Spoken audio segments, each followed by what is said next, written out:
Coming up next on the Zapata Brand Podcast, this man is the most premier cutman in both boxing and MMA. He works with every A-level boxer in the world, and his magic touch has given plenty of fighters one more round. But not only that, he has starred in many major motion pictures, including the Creed series and Rocky Balboa. Ladies and gentlemen, please welcome to the Zapata Brand Podcast, Jacob "Stitch" Durant.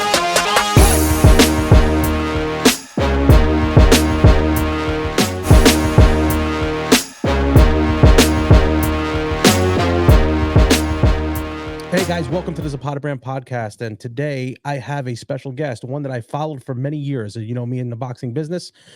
This guy is the premier cutman in the boxing industry right now. He's on MMA, he's on boxing. You've known him, you've seen him in the movies. This guy is Jacob "Stitch" Durant, and he joins us now at the Zapata Brand Podcast. Jacob, how are you? What's going on, George? How are you? Zapatas, I have a name for a Chicano. It is. It really is. You know, I'll tell you a quick story too, Stitch. And I'll get back to your name, but I have listened to you for years. I own a bagel business, and at night, me and my brother used to listen to you because you're on West Coast. We're on East Coast. Right. So our nights we're 3 hours ahead of you. We used to listen to you on a podcast, the 13th hour. And you're talking years ago. And I would call in and I always say that someday I'm going to meet you here. And finally, who would think on a podcast, on a StreamYard podcast, we'd meet up here. It's great to have you. Come on, believe me. No, thanks. Yeah, that was the 13th round. And actually, what happened is I came on as a guest, right, with Nick Ward. And he had lost his co-host, and I came on as a guest, and he asked if I could stay in for a couple shows, you know, till he got a new co-host and all that. Well, since like 10 years later, I had to tell him, I'm so busy, Nick, I got to go. I got to do something else. Right. So that's how it started. You know, and again, that was kind of my first introduction to Stitch, and the name is what really attracted me. I said, "Stitch, what's Stitch?" Could you tell me how they came up with the name Stitch? Yeah, it's crazy, man. You know, the world, half the world don't even know my first name, but what happened is I got to give credit to Dave Rooney. I had a school of kickboxing after I got out of the military. I lived in Fairfield, California, and had a school of kickboxing called ASK, American School of Kickboxing.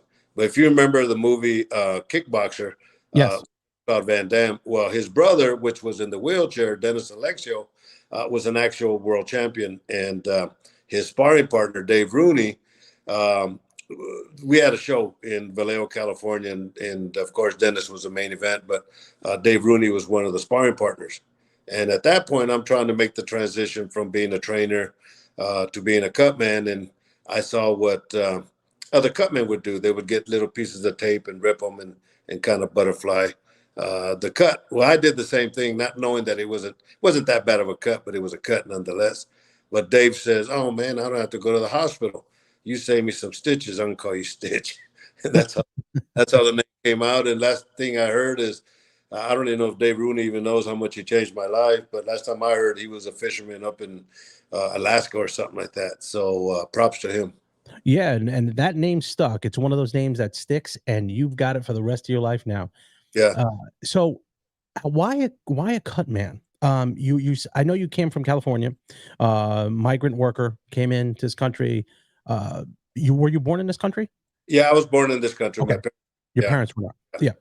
So when you first came in there, why did you go into cut man instead of being a trainer? Most people go from box because you did go to Thailand and you were in the military. If you want to give your quick story here, that would be good. So my audience can kind of get to know what you are. Yeah. Well, you know, my whole goal was to be a baseball player. Played, you know, every summer we played baseball, and I walked down to Merced College and didn't have a car, nothing like that. And I'd stay for practice and have to hitchhike home. So I joined the Air Force in 1972. And I always said if I went to the Orient, I'd want to study the martial arts. That was during the Bruce Lee era. And they sent me to Thailand in 1974 and saw my first Muay Thai fight. And that following Monday, I started training on the base. They had Taekwondo, which was a Korean art. So we did that for about 3 months, and then they left and the Thais took over and kind of transitioned us into Taekwondo with a lot of the Muay Thai power kicks and elbows and knees and all that stuff. And so I got back to the States, and I had a school of kickboxing. Well, I got into boxing to kind of improve my hands, and I started working with amateur fighters, and then I opened up a school of kickboxing. And yeah, I was a trainer. I promoted these guys. I, managed them. I did everything. But being a cut man was one of the accountabilities that I had to have. But that kind of floated to the top. And Mm. for 23 years, I worked with R.J. Reynolds Tobacco Company, and I put in for a transfer to move to Las Vegas. To be a cutman. I didn't go to be a trainer because I thought all the great trainers in the world were in Las Vegas, of course. But I got there and I could see what these guys, I could do everything these guys were doing. So I remember the first guy I started doing pads for was Mike McCallum, the body snatcher Yeah. world champion. And then from there on, I was still working with RJ Reynolds, and I would sneak off work to go do pads for guys, and did pads for Mike Tyson. I mean, worked with Johnny Tapia, but I always had that 8 to 5 job, so I couldn't really give 100% as a trainer. So being a cutman was the next thing, and that's what I went for anyway. And became my mark. So, And I don't think people realize, I mean, we do in the boxing industry, but you don't have 1 minute, you have probably 50 seconds, yeah, and how important your role is. And I know this personally because I had a guy fight for a title, one of my fighters fought for a title, WBF at the time, so it wasn't a major title. And guy approached me to be a cut man, and I said, I don't think I need one. But the promoter insisted, said, no, you got to have one. And I had Roger Hornsby out of Reading, Pennsylvania. yeah. Said, you got to have him. Good thing I had him. He got cut in the 10th round, bad, really bad. And he was able to get him to the 12th, win the fight. And we were way up on the scorecards too. So tell the people how important it is that don't know as much, especially with, the small gloves and what have you. Yeah, I've made a lot of money for a lot of guys, keeping them in the game, right? That's really the ultimate victory, right? But bottom line is to take care of these guys, and once we get into the dressing room, our job is to wrap their hands and in theory so they don't break them, and during fight time is to maintain any swelling, any cuts, and give them every opportunity to win a fight, and not only that, George, but also the psychological aspect. Vladimir Klitschko, on his last fight with Anthony Joshua, I didn't see him till the weigh-ins on Friday. And I'm talking to him and Vitaly, and finally I put my hand on Vladimir's shoulder and I said, don't worry about nothing tomorrow. I'm going to take care of you like you're my son. Because I know the night before they can't sleep, right? I leave. And here I am right before Michael Buffer does the announcements in front of 90,000 crazy English people that looks like 150,000, right? I'm putting the final Vaseline on Vladimir, and he's this far away from me, and he says, you could call me son. Yeah. So I knew I got into his mind, and turned up, he lost the fight, his title, but one of the greatest fights he ever had in his career, and that was fun. I would say you probably got more respect in that loss than he did in some of his wins, honestly. Because it's too hard. Say that, George, because as we're walking out, it's like a Rocky movie, literally. Please go, Joshua. And yeah, the fans appreciated it and respected it, and that was part of his legacy. Yeah. Now you're speaking about that, the psychological part. It leads me to my next question. You get in there, you're wrapping hands. You see the very intimate details and the emotions that go behind that, behind those locker rooms where people don't see. Was there ever a time when you went there to wrap hands, and obviously you're not going to mention any names, that you were like, oh boy, this might get ugly? Was there a time that you got nervous for a fighter that was going out there that you knew this might end bad, and it did? Well, not nervous, but optimistic, or just looking at. I always prepare for worst case scenario. That's a good question. Nobody's ever asked that, but I always prepare for a worst case scenario. And the bottom line is to protect the fighter, right? Andre Duran, when he fought Jose Esqueregi at the MGM in Washington D.C., right? He took the kind of shots that were, I consider, long-term damage. They come out there, but in doing that, they're going to create some type of long-term damage. Well, I see the doctors are talking, and when the bell rings, I get up in the ring and I'm working on them, and I whisper to him, I said, look, the doctors are thinking of stopping the fight. Did you want to continue? And he kind of goes, a small no. And I said, done. I told the referee, done. But Virgil Mhm. Hunter's the trainer and his grandfather's working the corner, and they didn't understand. But as soon as he said no, and that small little no, fight stopped, and people couldn't understand. But the next day he called me and thanked me. He says, look, man, him and his wife, he says, Yeah. thanks. I just didn't have nothing with me. And Stitch, I appreciate you. I love you, man. You know, but I looked at the long-term damage, and that could have been something that could have happened. And that really shows you that your character, you know, because you probably took a lot of heat for that when there's that kind of money on the line. Oh yeah, sure. There was one guy, some of his groupies in the dressing room, they wanted to fight me. Shit, I pulled out my scissors. I said, "Hey, I went, you know, that's Yeah, and that's what I mean. They don't understand. they don't understand." And then they realized it. As a matter of fact, and Andre's brother, he jumped on their shit and said, "No, no, so and so," and these Yeah, guys are, you know, it's because they didn't know, you right. know. And they're but most of them are hangers on, or to be quite honest with you. Yeah, of Yeah. course. So when you first coming up as a cut man, your mentor was Chuck Bodak. Chuck Bodak, man, he's the first guy to welcome me into the big leagues. I worked with Raul Marquez when he fought Keith Mullins. That was when Oscar De La Hoya fought Camacho at the T-Mobile here in Las Vegas. And Raul ended up with cuts here, here, and then one on his nose. Holy. And I kept him in the game, and he defended his title. And Chuck Bodak came to me Mhm. there and said, "Hey, you did a great job." And from there, we became real good friends, and he mentored me going, you know, forward. And as a matter of fact, you know, yeah. So we were just talking about Chuck the other day. You know, he was such a and such a giving man. He was, and that it was hard for you to break into the business because what I've always said is that people don't want to give the secrets out, you know, and how hard was it for you to break in? Hey, Other than when I got stories for every question you have, I got a story, bro. well, what kind of story you got there? What happened there? So here I am. I have my school of kickboxing. I'm doing the transition into becoming a cut man, and I'm learning. And there's no schools or anything like that. But I remember I went to Richmond, California. Bone Crusher Smith fought Marvis Frazier, son of Joe Frazier, and this guy, one of the earlier fights, did a good job on the cut. So I went up to him and I said, "Hey, man, you know, trying to learn to be a cut man. Can you tell me what you did?" And this was boxing only at this time, only boxing, George. He looks at me. He says, "Fuck you." He goes, "I'm taking this to my grave, and you got to learn like me." He walked away. I felt about this, and I said, "Man, I'm never going to be like that man." You know, and I've done this interview hundreds of times. I've never thrown his name out, you know, but I learned that, you know, that was the old mentality in those days, that if I told you what I did, you'll take my job. But that was, which it was stupid, right? And so now I go back with Andre Ward. You know, Andre's the undefeated champ from Oakland. I lived in Oakland. We're from Oakland, and he forgot about it. And you know, my credibility went up now, and now he wants to. Him and his son want to take a picture with me. So I put my arms around him and said, "All right, you know, I got you. Because of you, I learned not to be like you." You know, and so I always give back, bro. I always teach, and it's not fair to these young fighters, to any fighter. It's not fair for them to have somebody that doesn't know what they're doing in the corner working on these guys when it's a hurt business.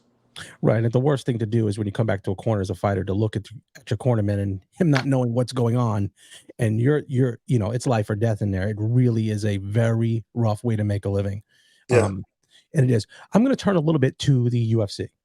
sure. Excuse me if you don't mind. Now I have a few questions, and some of them might answer, you might not. Ask. Obviously, there was a okay, yeah, okay. Yeah. Well, obviously there was a falling out there. Now, doing my research, you and Dana White, okay, there was a relationship as you guys were going up through. Am I correct or no? Dana brought me in. Okay. I knew Dana for the UFCs, you know, and but it was funny because you know Dana was just at the right place at the right time with the right people, with the Fertitta brothers, and you know, but I'd be in the gym working with fighters. Dana would be in the gym doing pad work for the housewives of executives and the executives, and Mhm. you know, he was making money. You know, he was a smart one. Anyway, but I was doing a K1 at the Bellagio uh, in Las Vegas, and I see Dana in the audience. He said, "Hey, man, give me your card." And next day he called and said, "Look, we bought the UFC. Would you like to be a cut man with us?" At that time, it was only the legendary Leon Tabs. He was the original Cutman from UFC #1. As a matter of fact, when Art Davies sold it to the Fertitas, Leon came on board. So, but Dana was smart enough to realize that, MMA, these guys don't know how to wrap hands. These guys don't know how to work cuts. Let's bring in professional boxing cutmen. And that's how I came on board. And I was with them for 15 years. I was the primary cutman, and then the Reebok deal came in. So kind of changed history. Right. And that kind of separate. Now, this is where I'm confused. Well, not confused. I'm kind of torn because I'm a capitalist, which I mean, I own a bagel business. I have my own business. You have your own brand. You have that. So I'm kind of torn. To tell somebody, okay, you are going to wear this product. You're going to show up at this time. You're going to have this fight. You're going to stay at this place. But then on the flip side, you're a 1099 employee. Yeah. To this day, I think the WWE and the UFC are the only two that can get away with that in the tax code. I have no idea how that works. I know how it works, but how they get away with it and tell you with your livelihood that you've got, the sponsors that you've got, that you can't work there. What was his explanation to you as to say, or did he not even explain it to you, why you can't wear your product that you make money on and feed your family with? Yeah, no. I haven't spoken to Dana since, those times. But what had happened is they caught they went to the Reebok deal. And for those that are listening that don't know, before that, fighters, we were all making money on sponsorships. I had Bad Boy, I had Tap Out, I had Zions, I have watches, I have all these people. I needed the UFC to make my money through sponsors because basically the UFC was paying nothing for top level cutmen, but it was an opportunity for us to work, right? And the same with the fighters. Fighters, man, top guys were making 50, 100,000 a fight, So they took the sponsors away, and with no discussions and no options. So everybody's effing Dana, effing Reebok, effing UFC, and they call me John Nash from BloodyElbow.com. He called me. I've never met him, don't know him. And he goes, would you be interested in doing an interview of how the Reebok deal affected the Cutman? Boom. All right. Well, going back to, you brought up the point where I grew up as a farm worker. Correct. During California, right in the Central Valley of California. And that was during the Cesar Chavez movement when they were boycotting grapes and lettuce and all that for unfair practices for farm workers. And my parents were involved, and we were all involved in the huelga, the supporting the fighters, the farm workers. So when John Nash asked me about doing an interview, I thought about those moments. And I said, well, you know what, if I don't, do what my parents did, what the Raza did for better practices, it wouldn't be. So anyway, the interview I did was very politically correct. I mean, listen, I worked for R.J. Reynolds Tobacco Company for 23 years, so I knew how to make presentations and I knew what to say and what not to say. But the interview went viral and all over the world. And right off the bat, I'm getting, compliments and this and that. And my wife Charlotte and I are at Costco, and I get a call from one of my friends, and he says, hey, man, can you talk? And I knew what it was about because it's just the biggest thing in it's big. I'm getting, my phone's staying hot. And I said, no, give me a call. I get home, and my two friends, Mark and Jesse, they call me, and Mark, his voice is cracking. And the only thing he said is, because of the interview you did about Reebok, the UFC is not going to use you no more.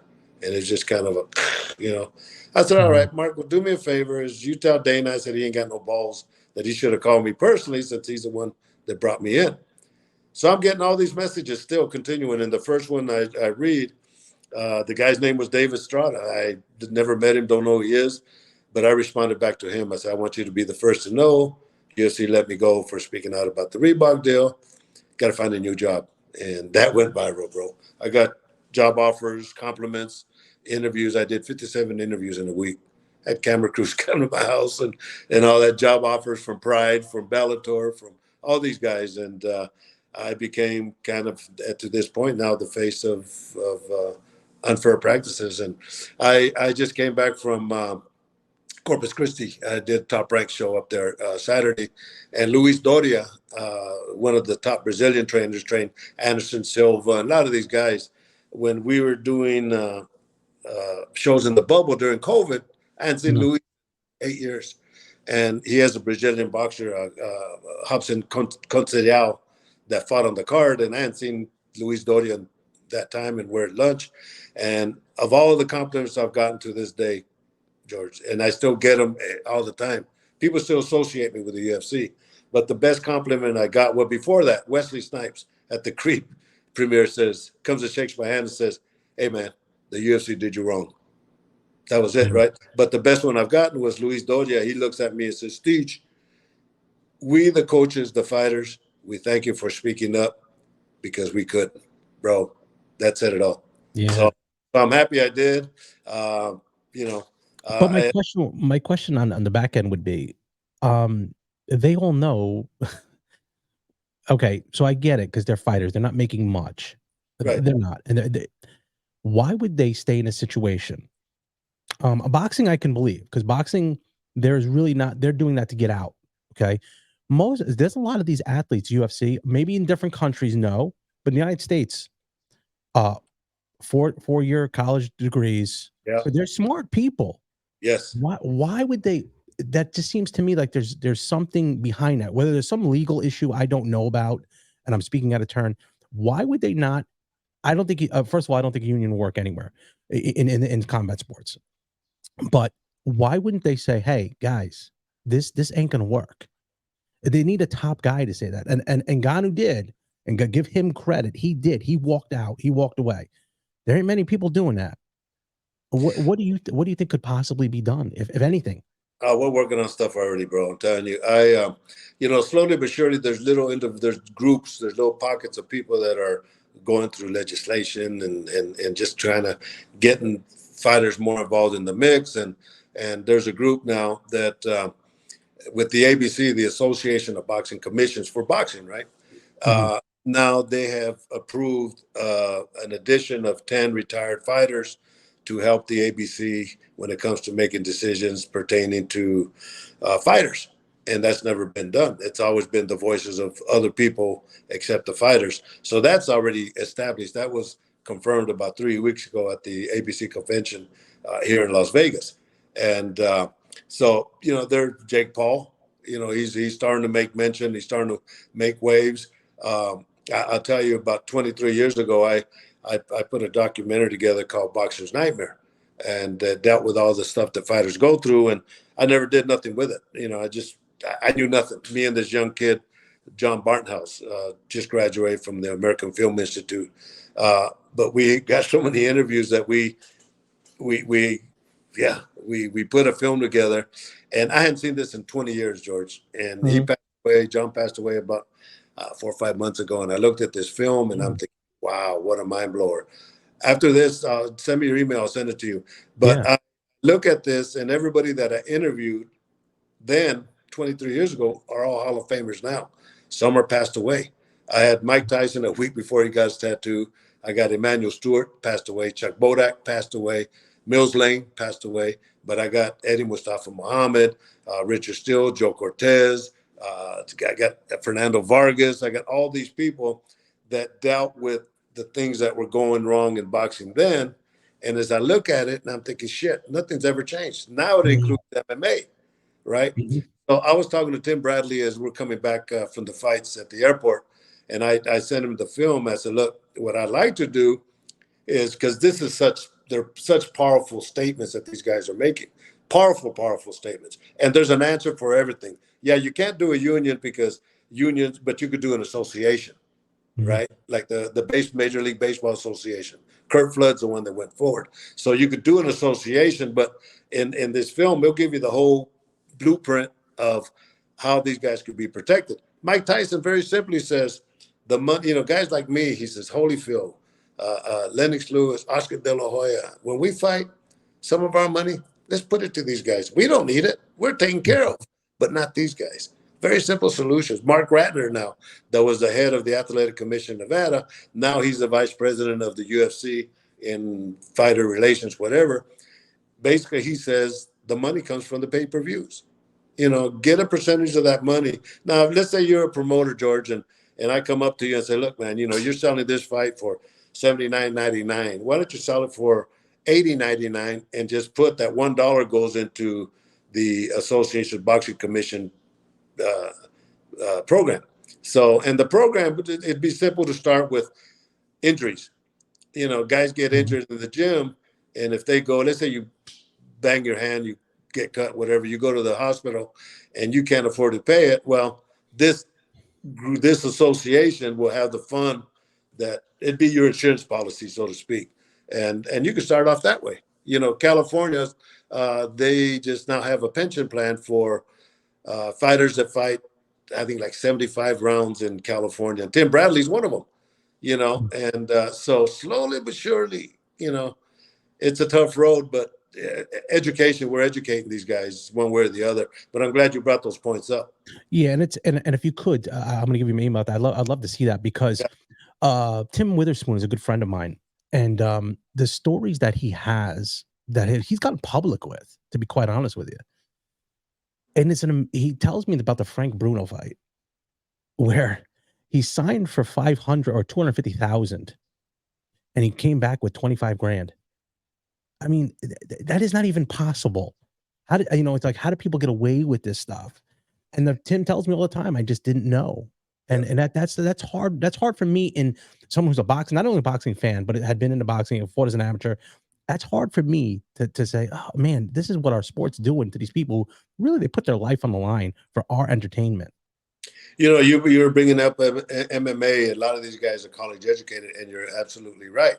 But if you don't know, you don't know. Now, boxing, when I did this film, I sent out a bunch of flyers or questionnaires, and I basically knew the answer. But a majority of these fighters are going to a fight going with some kind of injury. Some kind of injury. Could be minor, nonetheless, because you get the shit beat out of you training, right? But a majority of these fighters have less than a high school diploma.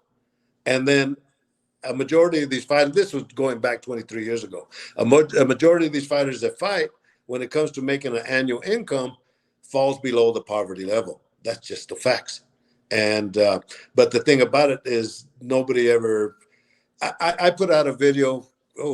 I did an interview a long time ago, and on social media, just popped up like last week. But it says I got to the point, and this is information I got from Rolando Arellano, that was Fernando Vargas's manager at that time. I interviewed him for this film, and he goes, you know, fighters, when you negotiate with a manager, it's anywhere from 1% to 33 and a third percent. You can't get no more than 33 and a third percent. But a manager will sell you on 33 and a third percent right off the bat, not knowing. But Fernando or Rolando says, look, if the guy is only making a phone call and minimal cost, then he's basically 10, 15%. He's an agent. But if the guy is investing in you with apartment, with everything to get you where you got to make money down the road as an investment, he's entitled to 33 and a third percent. But fighters don't know that. And they right off the bat sign into the long-term thing. And the thing with the UFC also is they have these guys characters forever. When they sign, I don't understand it. I can't figure it out. Forever. Well, there's an antitrust lawsuit now that is just now being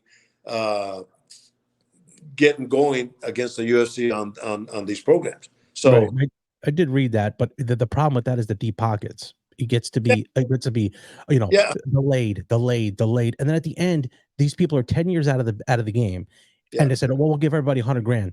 They're raising their hand. I'll take the 100 grand, and then it's settled. And you were asking, you brought up a point earlier of why and all that, but you know, just the letters UFC, for these guys to have that on their resume is all they want, you know. Yeah, it's hard to. So you left the UFC, that you were in house as Cutman. Now you've got out of that, and here's where I'm going with this point. Now you're with Top Rank, is their in-house Cutman. Yeah. Okay. Yeah. Does you have reservations for that? Because you're looking at like, what if you have a big fight over here, but it's not with Top Rank? Are you going to be in the same situation? No. Top Rank's great, man. They're, I tell you what, and I told Brad Jacobs, the CEO, and Bob Arum, I said, man, you guys are the best of the best of the best. UFC was great when it came to business. The Klitschko's were great when it came to business. Top Rank is cool, but what happened is, no, that's a good question, and I tell you nobody's asked that, but I'll answer it this way: is during the bubble or during COVID, I lived 20 minutes from the MGM, and Top Rank Brad Jacobs called me, the CEO, and they were going to have 16 shows, ESPN shows in the bubble at the MGM, and there was going to be 2 shows a week. He asked if I'd be interested in being a cutman. I jumped on it in a heartbeat. Mike Basil, the other cutman from the Bay Area. So him and I worked the fights, and they liked the program so much after COVID finished that they kept us on as house cutmen. And to them, for the business, it makes sense. And we were talking about it yesterday on the way back from Corpus Christi, is it makes so much sense. Economically, for Top Rank, it makes sense because, well, let's say, we had 8 fights Saturday. I worked 4 of them. Mike Basil worked 7 of them. All right. I wrapped 2 fighters' hands. Mike Basil, I think, wrapped 1 fighter's hands. Sergio Estrada, we brought in, he wrapped 3 fighters' hands. So for taking care of these guys, there's no better option than to have people like us that are available to them if they need cutmen. And I love the program. I think it's a great program. Now, if there's a fight on the same day that economically is a bigger profile fight and economically better for me, then we have alternates to take my place. And same with Basil, so we have alternates that will help us out. But this program, let me explain to you this program also, George. This is the same program that Leon Tabbs, the original cutman from UFC, Burt Watson, the backstage coordinator, and myself. Love Burt Watson. We put that program together for the UFC that now everybody in MMA uses it. And now when the COVID was in, boxing used it, but Top Rank's the only one that keeps it going. And props to them, man, because, these guys that I see still so many bad jobs of cutmen, so many. And it's heartbreaking. Do you still keep in contact with Burt Watson? Yeah, I talked to Burt. What's he doing now? He just hooked up with Bellator. No kidding. So he's working with Bellator, and he's doing fine. Yeah, he's doing good. Still energy, bro. Oh, he was, and he was one of when you knew the fight time coming. We rolling was the catchphrase, and it that got you guys into the fights. It really did. Yeah. I really enjoyed that. Now, besides the cuts, let's go. Because you mentioned something about hand wrapping. You by far are one of the best hand wrappers, and when I would wrap hands, one of the videos I looked at was your video. Yeah. Because I love the way you wrap the hands. There is a lot of controversy about stacking. Yeah. Now you explain it very well, and you were actually the best person I ever heard explain it, because the rules are the rules. It's like the tax code. Just because I can get a deduction here, that's just the code. You gave me the rules. I follow the rules. Explain to us why the controversy is with stacking. Yeah, stupidity. The only reason, bro. It don't make sense. And you're right. I've wrapped shitload of hands, so I understand, right? And the bottom line is the only reason you wrap a hand is so that fighter don't break it, right? So what happened when Triple G fought Canelo, Bob Bennett, which was the athletic commission, head of the athletic commission here in Nevada, called me. Well, first Tom Loeffler, the manager for Triple G, and we're friends because we work with the Klitschko's together, right? He called me and says, "Stitch, what do you think about stacking?" I said, "Tom, it's bullshit." I said, "The reason, you wrap a fighter's hand, like I said, is so they don't break it." Well, but Abe says that it turns into a cast. I said, "Man, Tom, you know how many times I wrap a fighter's hands and they look at it and say, man, it feels like a cast? That's what you want to create, right?" Very logical. So they filed the complaint. So Bob Bennett called me and he asked me the same question. I gave him the same answer. I said, "Well, look, let's meet at one of the gyms." So I met him at one of the gyms and I wrapped his hands conventional style. And then I wrapped it stacking. And stacking is gauze and tape and gauze and tape and gauze and tape, right? You're using the same amount of gauze, same amount of tape. It's all in technique. Well, Bob Bennett says, "There's not that much of a difference." I said, "No, there's not, Bob." The next day he brings in a hand specialist. And I do the same thing. I wrap his hands conventional and stack. And he feel that much of a difference. He said, "No, there's not. As long as the rule book says you have to have 1 inch away from the knuckles going backwards. However you want to do, if it's gauze and tape, you're using the same amount of gauze, same amount of tape. It's all based on technique. Everything in protecting a hand comes with tension. When you apply, when you apply the tension. And the damage is is up here. The metacarpals, the wrist, the thumb, the knuckles, believe it or not, are the last ones to get hurt because they have their own absorbers, right? Right. So that's the theory. It's bullshit. Right. And I was in Texas over the weekend, and I'm explaining it to these guys that it's bullshit. You know? Right. And one of the best ones to stack was one of my favorite fighters' dad, Felix Trinidad. His the way he stacked it was perfect. However, brother Nassim, Bernard Hopkins trainer down here in Philadelphia, he actually rejected that. Yeah. Right before the fight. Fair game. What do you think? Well, you jump on it. You know, I mean, it's a psychological game, right? But I tell you what, of all the raps I've seen, and I have a good rap, but all the raps I've seen, best one I ever saw was Felix Trinidad's father. And I told that was good. I told man, you know, your dad had the best rap, right? And so yeah, but yeah, he definitely did. I always loved it, and then which it was brought to the attention more when that fight happened with Bernard Hopkins. Then brother Nassim caught Margarito's hand wraps too. They were loaded. Yeah. That was kind of a chicken shit technique, and ESPN called me because they were doing an article regarding Margarito, right? And I said it was entirely different because when I'm going to wrap Margarito's hands, right? I know any championship fight. Well, before the fighter sits down, I already have the gauze, the tape. I already have the padding made in front of the inspectors, right? And the strips. I have all that made. So when the fighter sits down, the first thing he does is the only thing he does is put his hand up. Well, what happened with Margarito is Capetillo reached into the bag and he pulled out the padding and he put it there. Stuff that he did when, I guess, in the hotel room, whatever. That's where the difference was at. And that's why now the commissions check out all the padding, you know, whenever you start doing the padding and all that. So, yeah. 100% they knew. 100%. Yeah. It's stupid, but once again, none of us have to be certified. I'm talking about cutmen or trainers. None of us have to be certified to be called pros. None of us. You see the blind following the blind. I always tell these young fighters, I said, look, man, and I teach them as I'm working these top ranked fights. If you're looking for a cut man and he puts a swab in his mouth or he puts it in his ear, get another cut man. No good.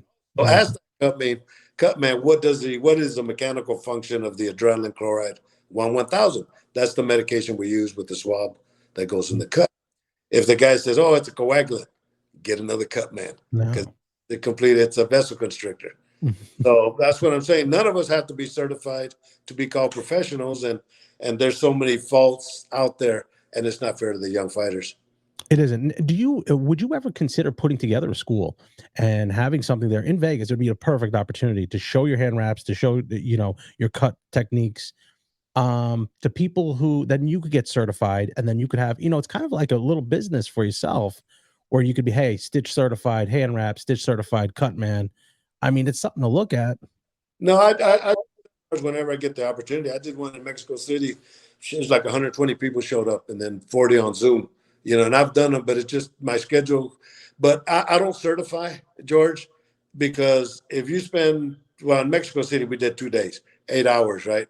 And we do 8 hours on work. The first day was on wrapping hands, different techniques and different issues. The second day was cuts and swelling. But that's not enough to certify you. I don't want you to go out there and say, oh, shit, Stitch certified me to be a cut man, and then you go over there and screw up. It takes more than that. These are just the basic foundations. You learn how to wrap hands by watching the video, right? But you're not out there, oh, yeah, Stitch sat down and showed me how to wrap hands. It's a little different. Yeah, and I'll tell you real quick, a quick story that I just forgot. I just remembered. I wanted to tell you at the top. When I told my son's an amateur, he's 7-1 now, but he's now quickly going into football. He's 13. And I told him, I said, hey, you know who I'm going to have on the podcast? I'm going to have Stitch on the podcast. His response wasn't the guy, the cornerman. His response was, that's Adonis Creed's cornerman, this cut man. Yeah. Is it amazing that you get both generations now? You got kids that would now know you from Adonis Creed and people that know you from old school back in the day when you were working corners, in Vegas. Yeah, it's funny, man, that you said to your son that it's crazy because now they're stopping me for the Creed movies. They're showing them everywhere. They're showing on the planes. They're showing them everywhere. Before People stop me for three. Hey, man, you're the guy that looks like you're Edward James Olmos, right? That's number one. Hey, man, you're the guy from the UFC, right?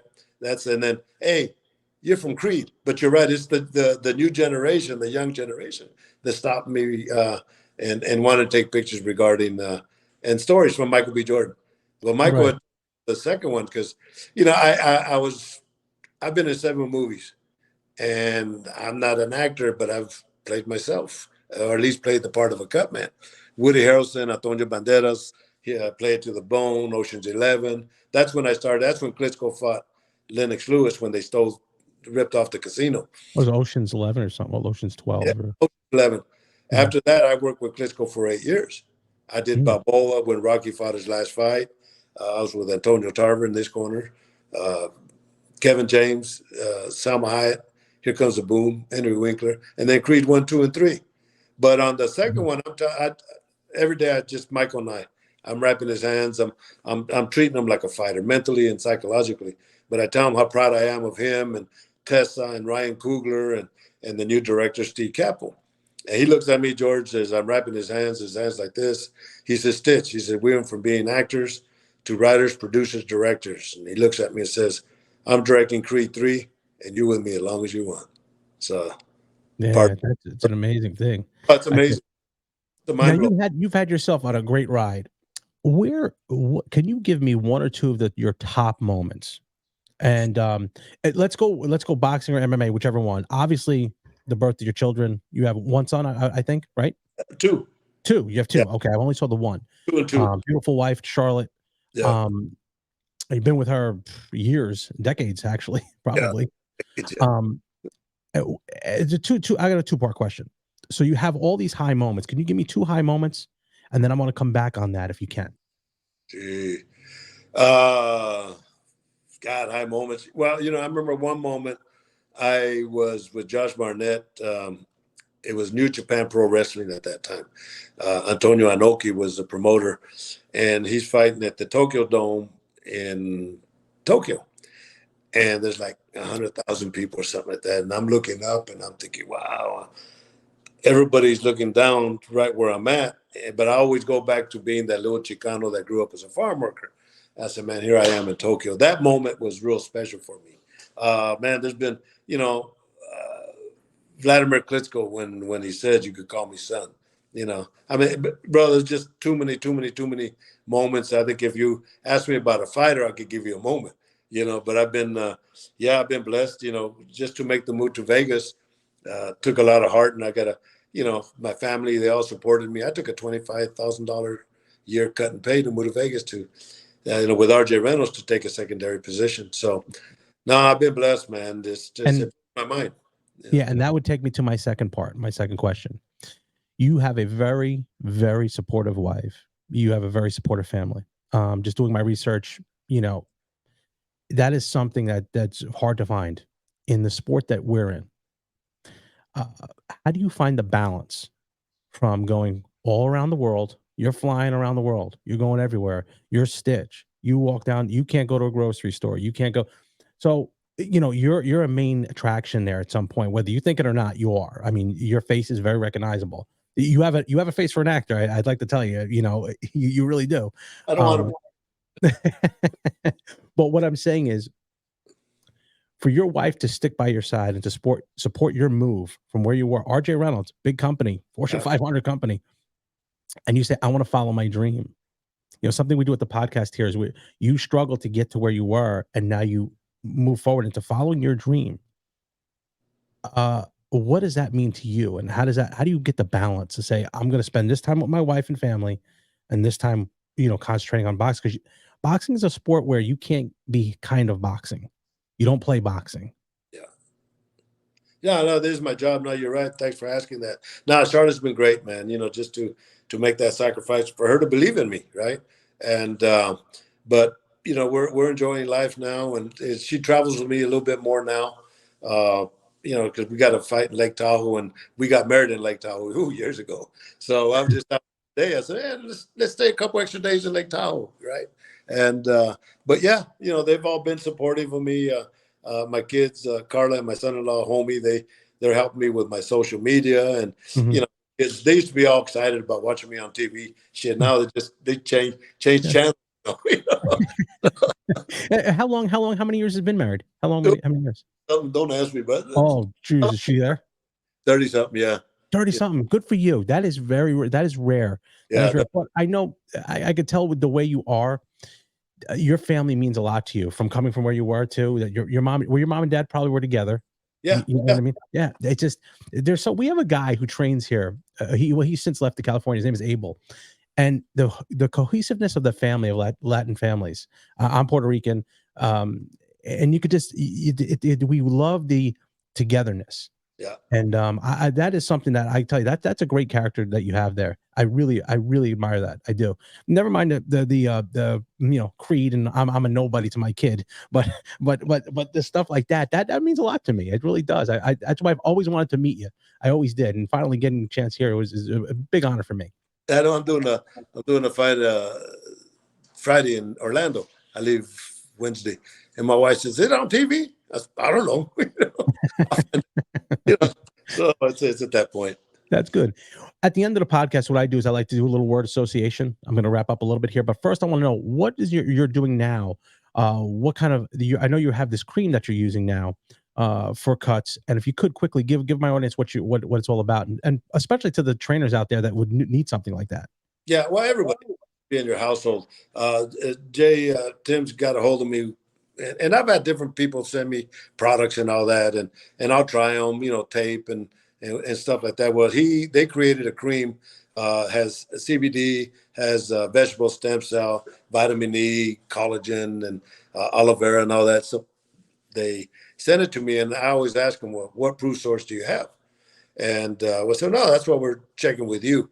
So I figured, well, I'm doing at that point. I was before COVID. I was doing the bare knuckle fights, and they all got cut. So Jay and I would go to Florida and work the fights, and as the guys were getting stitched, he would give them the cream and take a picture of them, and and then a week later they would send a picture back, and the results have been tremendous. Right? It's called the Cut Cream, Stitch Premium, the Cut Cream, and it's available at Stitch Cuts, and the Cuts is CUT with a Z, stitchcuts.com, or Cutman for Hire supplies.com.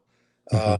But yeah, it works. And the Salas, the Cuban training coach here, I'm gonna give him some samples this week that he uses on his fighters for after training. When they Right. get bruised up and all that. So yeah, but this is something that all households should have, not only just people in the fight business. Okay. Good.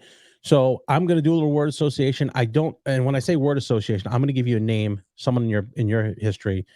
You can give a couple sentences or whatever, depending on how they mean to you. It could be good, it could be bad, Okay, whatever it is. As long as you're down with that, I'm good. Okay. sure. Okay. First one out the gate will be Chuck Bodick. Yeah, Chuck was he was a legend, man. I loved him. Uh, he's the one that welcomed me in. So props to Chuck's, man. But he was my mentor, and loved him. And it's funny because they're painting our bedroom, and we're going through all our stuff, and my wife and I find Chuck used to make jewelry, and we have all these different pieces. I got rings and all that, and so those are classical.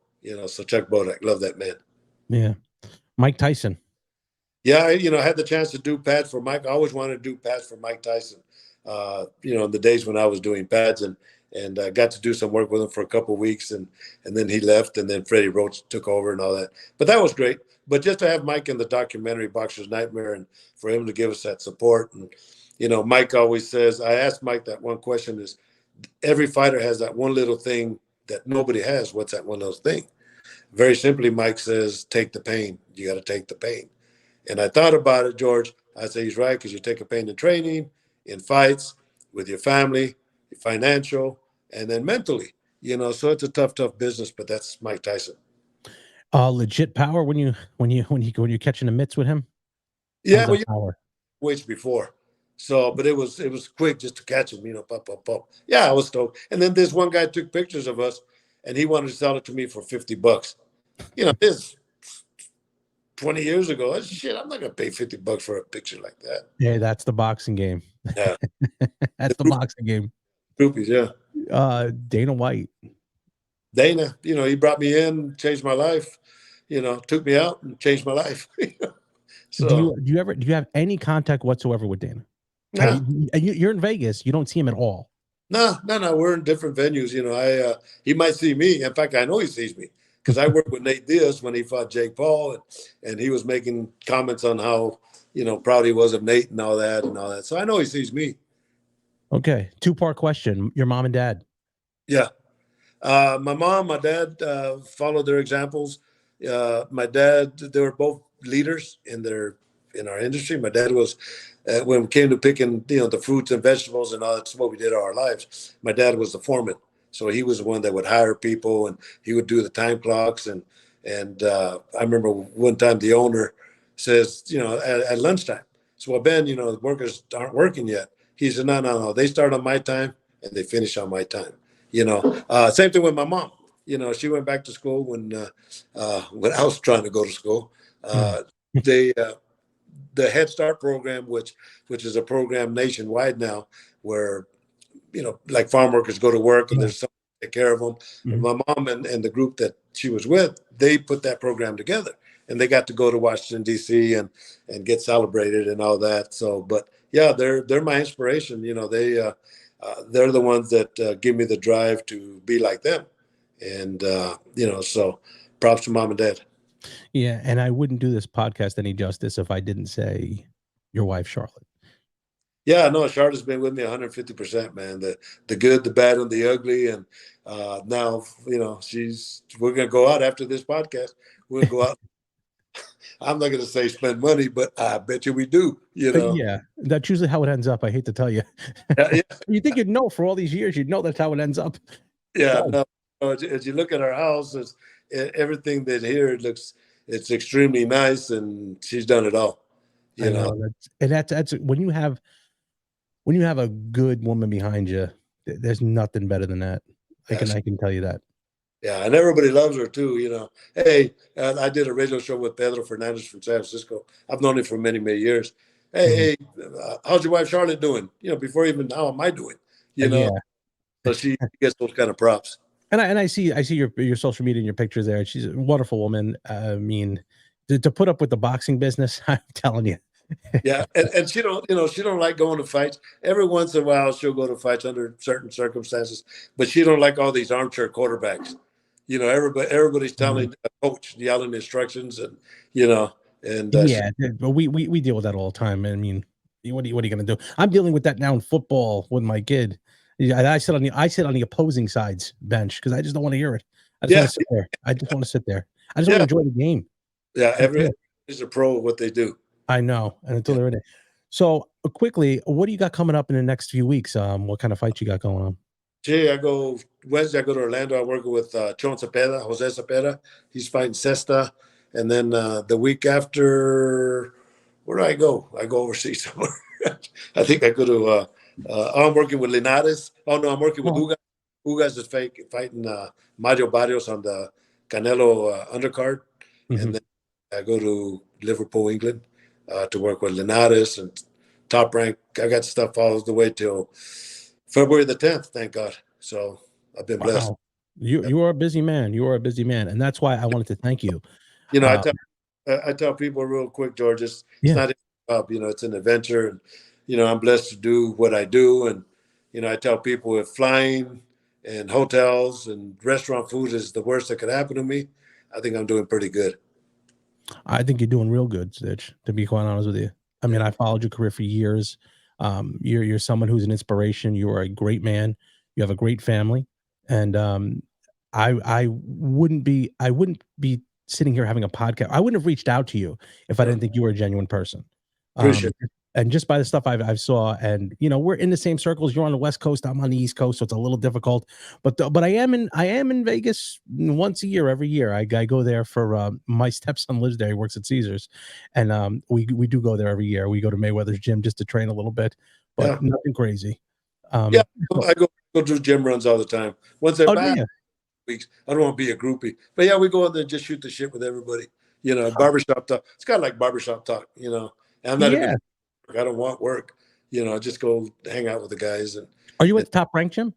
yeah, I'm top rank. I go to all the gyms. Salas' gym, Top Rank gym, Mayweather gym, Bone Crush, Bones Oh, Adams. yeah. boxing, and I'll go to George Gym, just kind of say hi to everybody. Good. And again, your website, www. Well, for Hire Supplies. yeah, oh yeah, for the cut cream is Good. with a Z. The cuts is with a Z.com or cutmanforhiresupplies.com. Okay. And if you're talking about you learn the videos, I put a video out years ago called "Giving the Fighter One More Round," and it showed how to wrap hands and work cuts and all that. But one from Cutman for Hire Supplies, I'd sent him like 40 tapes, and he sold them out. So maybe even though it's old, but it's still the same techniques. Maybe I'll just get some more done and then make them available for. They are actually very good, and that tape is the one I watched. Yeah. Matter of fact, yeah. Nothing changes, Nope. right? And so, all right, we're good. Well, I appreciate it. I appreciate you coming on. Again, you didn't have to do this. You took your time out, and I appreciate that very much. So,